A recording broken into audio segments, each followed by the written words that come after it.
A Connecticut man went to the local flea market to shop, but his day took a horrible turn after what he discovered on the table of one of the vendors, leading him to call the police as soon as he saw it. In Wallingford, Connecticut, police were called to Redwood Country Flea Market after a shopper was alarmed by some of the items being sold. The unidentified man was deeply offended after seeing Nazi and Confederate memorabilia on a vendor's table, and he called the police to have the seller arrested, according to WTNH. The responding officer told the complainant, who is Jewish, that there was nothing that the police could do because the merchandise was being sold on private property. It's completely legal to sell such merchandise at a flea market, so the police didn't make any arrests. There was a table set up with this material, Chief William Wright said. It's not criminally illegal, but obviously it offended this person. It causes some people a sense of being uncomfortable. Certainly the owner could preclude this merchandise.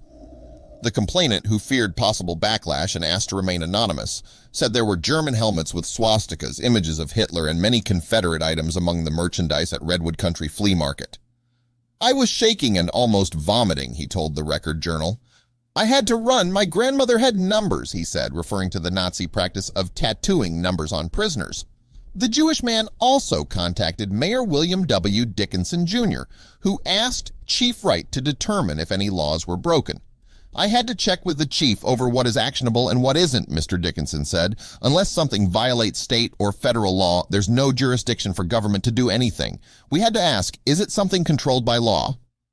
Ken Dubar, who owns and manages Redwood Country Flea Market, emphasized that police found no evidence of any crime. He disputed the complainant's account of how much anti-Semitic and Confederate merchandise is at the weekend venue. There may be some of those items, some collectibles, and some might be counterfeit, he said. Joshua Sales, who is the assistant regional director of the Anti-Defamation League in Connecticut, said that selling Confederate and Nazi memorabilia isn't a moral issue if the merchandise consists of authentic war pieces that are purchased by a serious collector, but all too often they are cheap replicas and used as hate symbols. It's not the first time I've heard of this, Sales said. It's unfortunate that, under the law, people have the right to sell these things, but it doesn't mean they should sell these things. It's not a crime, but I would call it hate. Jason Teal, president of the Meriden-Wallingford NAACP, said he was not familiar with the flea market and had not heard any complaints about the merchandise being sold there. It's difficult because it's on private property and it's considered free speech, Teal said.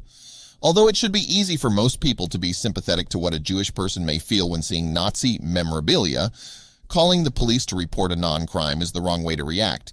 This is America. You can buy and sell whatever you care to. You can also choose what not to buy and simply walk away.